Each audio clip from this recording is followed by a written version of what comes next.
രാജ്യത്തെ ഭാവിയിലെ ഇന്ധനം 100% ബയോ എഥനോൾ ആയിരിക്കുമെന്ന് പ്രഖ്യാപിച്ചുകൊണ്ട് കേന്ദ്ര സർക്കാർ അവതരിപ്പിച്ച എഥനോൾ ബ്ലെൻഡിംഗ് പെട്രോൾ പദ്ധതിയുടെ ഭാഗമാണ് E20 ഇന്ധനം.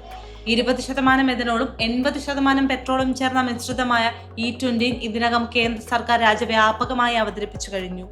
കരിമ്പ്, ചോളം, ബാർലി എന്നിവയുടെ കാർഷികാവശിഷ്ടങ്ങളിൽ നിന്ന് നിർമ്മിച്ച ആൽക്കഹോൾ അടങ്ങിയ ഇന്ധനമാണ് എഥനോൾ.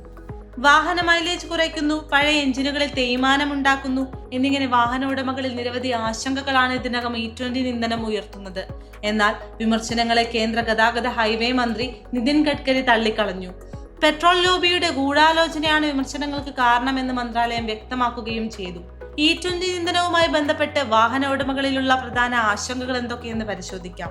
എഥനോളിന്റെ ഊർജ്ജ സാന്ദ്രത കുറവായതിനാൽ ഇന്ധനക്ഷമതയിൽ നേരിയ കുറവുണ്ടാകും. E20 അനുയോജ്യമായ എഞ്ചിനുകളിൽ 1 മുതൽ 2%, പഴയ വാഹനങ്ങളിൽ 3 മുതൽ 6% ഇന്ധനക്ഷമത കുറയും.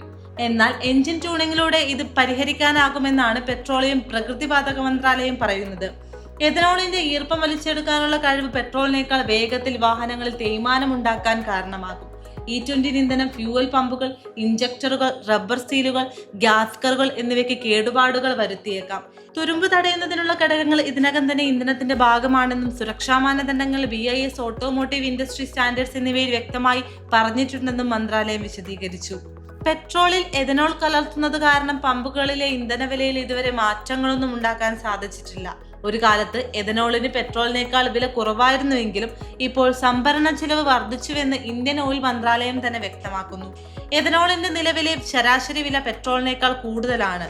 അതിനാൽ E20 വരവ് ഉപഭോക്താക്കൾക്ക് യാതൊരു സാമ്പത്തിക ലാഭവും നൽകുന്നില്ല.